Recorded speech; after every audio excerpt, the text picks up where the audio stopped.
Good morning! Good morning! Ay.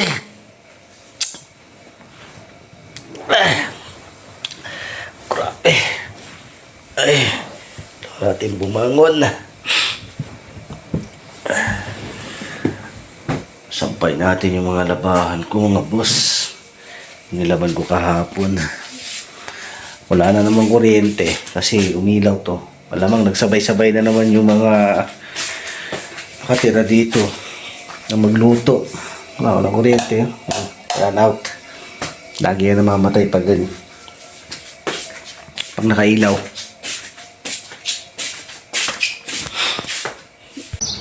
Nasampay ko na mga boss yung ating nilaban kahapon. Sinabay ko yan dun kahapon nung pumasok ako. Nung pinasakay ako ng kaibigan nating si Boss Muhammad. Ang tahimik. May mga tao na. Unti-unti na nagkakatao dito sa accommodation kasi bakit ko nasabi, dami ng mga nakasampay. Ayan. Maaraw naman siya. Tapon tayo basura. Mamaho kasi yan dito pagka pinabayaan natin. May mga nabubulok din kasi.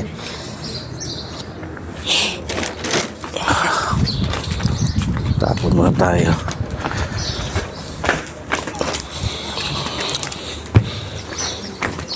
Ganda naman ang panahon dito sa labas.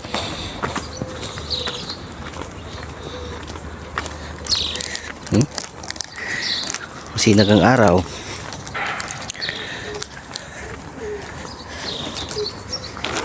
Mga bulaklak naglalagas na.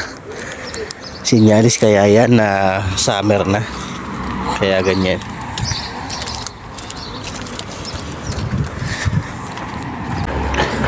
Lapit na tayo.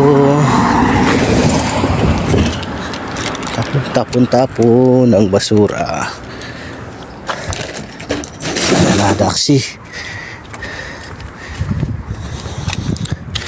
Baka merong mga valuable pa dito. Upuan.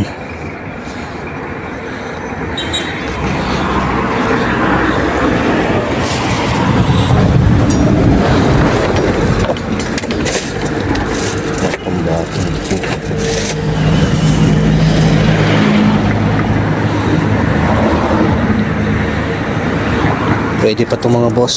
Kunin natin. Sayang.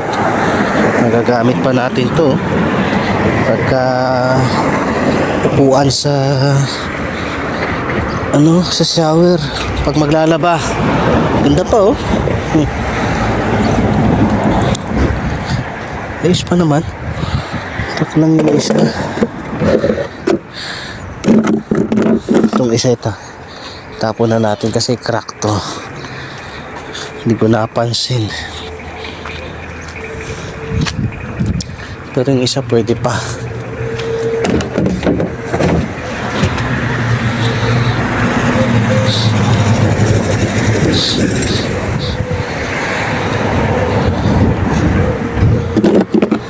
Wala naman damage yung isa. Ito lang. Pwede pa to. Malawan lang natin. Kasi galing basura. Pero hindi naman siya putik-putik mga boss. Ayan. Nagugulat si misis niya pag nakita niya. Meron siyang maganda-gandang upuan mamaya. Pagka naglalagay na ba, ayan, may upuan siya. Okay na yan. Ganda na oh. Sayang din kasi may paggagamitan pa naman. Nagkakuryente na rin mga boss. So magsasaing muna ako. Kasi pagdating ni misis, I'm sure gutom na yun. Kaya kailangan pagsaingan natin. Pagod pa. Kaya hindi na ako magluluto ng ulam kasi may ulam pa naman kami. Yung Sinabaw ko nung kahapon. Ininit ko na lang siya para hindi siya mapanis kasi mayroong kamatis. Alam niyo naman pag may kamatis, mabilis mapanis. Pero hindi pa naman masyadong mainit dito kaya okay lang. Malamig-lamig pa rin.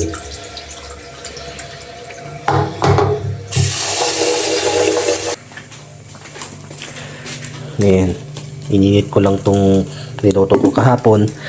Tapos ito, nagsaing na rin ako para may maulam at may makain pa si misis. Oh, malamig. Ayan, maaraw pero malamig. Manya-manya po papasok na rin tayo. Pasok na tayo ulit mga boss.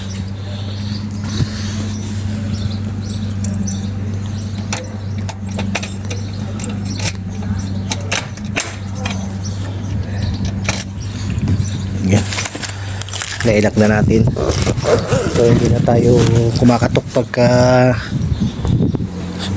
galing tayong trabaho pa uwi kasi tulog si misis. Kahit pa parang hindi na tayo nakaka-istorbo. So ngayon maglalakad naman tayo kung saan tayo mag-aabang ng service natin. Si Muhammad maaga ata umalis. Siyempre hindi naman niya obligadong isakay tayo, no? Tayo nakikisakay lang at nagpapasalamat naman tayo dun at sinasakay niya tayo. Maaga tayo nakakauwi. Likely kahapon din maaga tayo nakapasok. Sakto may labahan din ako. Kalapate. Sana ganito din ang kuryente natin sa Pinas, no? Yung ganyan lang ba? Hindi magulo. Sama-sama lang. Ang linis tignan kahit na ganyan ng datingan niya kaysa sa atin. Kung saan-saan may linya. Hindi maintindihan kung bakit paiba-iba ang linya. Dito iisa lang ang linya. Nakabaon po kasi sa lupa ang kuryente nila. Yung pinaka main nila wire. Tulad yung malalaki na yan. Nakabaon sa lupa yan. Sana nag-improve din yun sa atin para magandang tignan ng Pinas. At lalo na dun sa Kamaynilaan. Dun. Tignan yung mga boss. Diba ang ganda tignan ng linya ng kuryente nila dito. Kasi hindi masyadong marami yung mga nakalinyang wire. Yan. Diretso lang.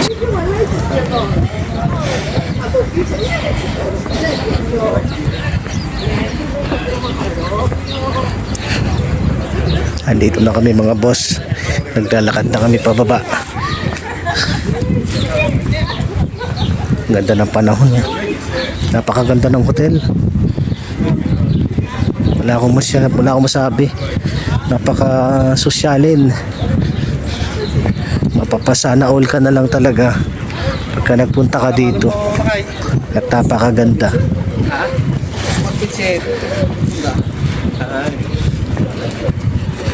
Ito yung pinaka-reception namin, yung head ng hotel. Nakita nyo na to sa mga previous vlog ko mga boss. Dito lang kami dumaan ng partner ng kaibigan natin. Pupunta siya ng kantin. May daanan din kasi dito. Meron din doon sa baba.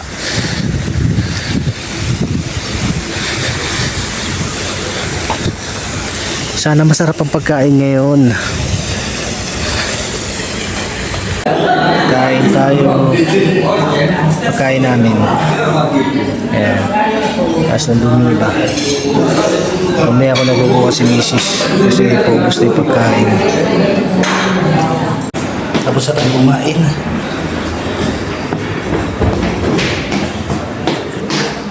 Tadaan tayo sa pag-time in mo tayo. Mag-alas 3 na ng hapon mga boss. Kaya ta-time in muna ako.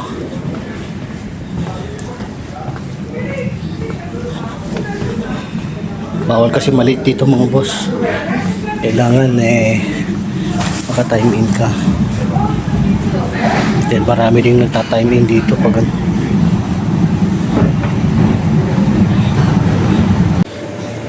linis muna tayo mga boss. Dahil nasa labas yung ating paglilinisan. Ayun, dahil grabe ang tao kagabi. Kaya maglilinis muna tayo. Ayan. So, araw-araw mga boss, ito lang naman ang gawain ko. Maglinis, mag-prepare.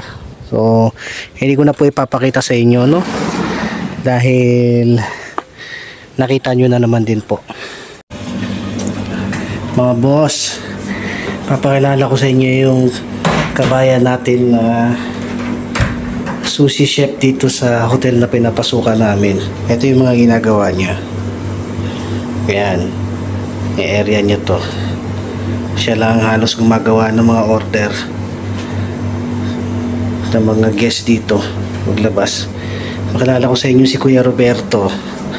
Ayan, si Kuya Roberto. Matagal na po yan dito.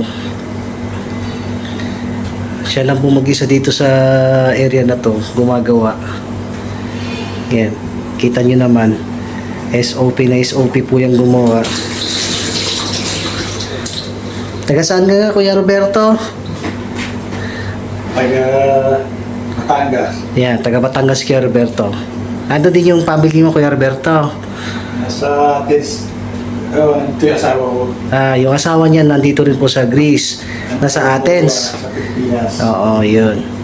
Tapos siya po dito nagtrabaho sa hotel. Matagal na po yan dito. Yan. Marami po tayong mga kababayan dito na skilled worker na nagtatrabaho dito sa hotel. Meron din po doon dalawa na nasa kusina. Si Kuya Roberto naman dito siya. Ayan yung mga ginagawa niya.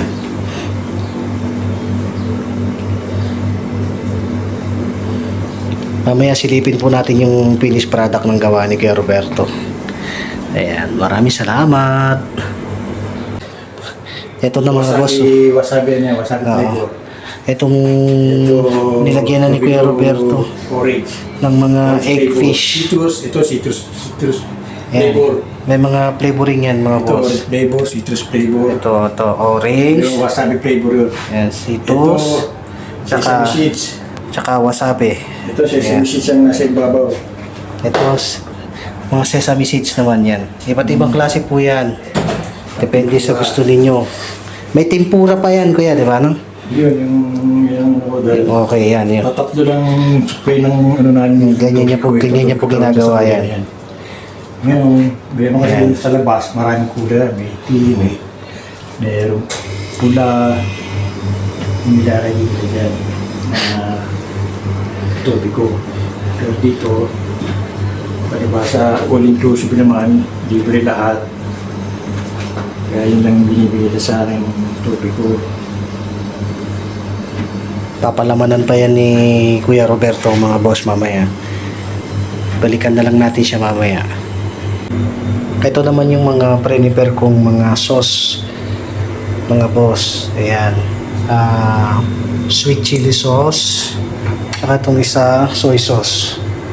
Ayan. Tapos meron din po dito si Kuya Roberto para dun sa kanyang sushi. Ayan. Mga soy sauce din po yan. Prepare ko na rin po yan.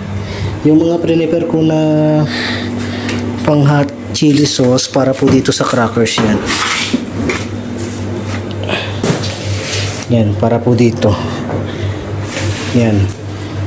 Habang nag-order po yung mga guests natin at nag-aantay sa kanilang order, ibibigyan po namin sila ng crackers na may kasamang mga sauce. Depende po sa gusto nila. Dito po namin nilalagay yan. Yan.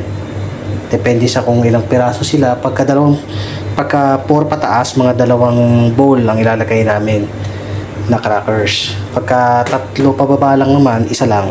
Pero damihan natin ng konti. Yan. Prepare ko na yan para po mamaya. Ubus po yan. Mauubos po yan mamaya. Nire-repelan pa namin yan. Eto na mga boss. Nilagyan na ni Kuya Roberto ng mga palaman. Ayan.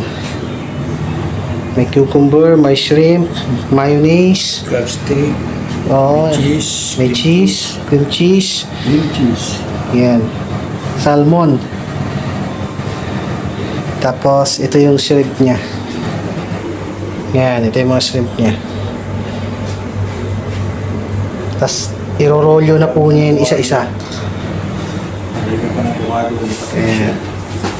Mamaya makikita natin yung finished product. Ito na yung finished product ni Kuya Roberto na sushi mga boss. Ayan. Preparation na yan. Tapos mamaya ikakat na lang yan. Depende sa mag-order. Ayan. Ito pa yung iba yung ginagawa. Ayan. Yung specialty ni Kuya Roberto yan.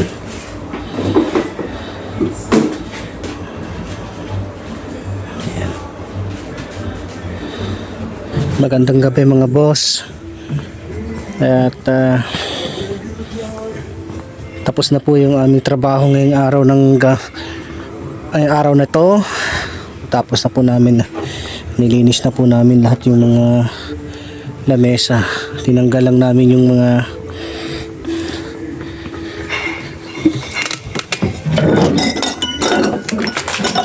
foam na pinagkabitan. Ayan. Madilim na po, mag-alas 11 na po ng gabi. Wala nang tao. Ayan. Linis na. Hanggang alas 11 lang din po ako at pauwi na rin po kami ng kaibigan ko si Muhammad. Ayan yung isa. Wala na rin po katao-tao. So, yan lang po muna ang vlog natin ngayong araw na to mga boss. Maraming salamat po sa panonood. At sana po paki-subscribe naman po at paki-like and share ang ating video. Maraming salamat po.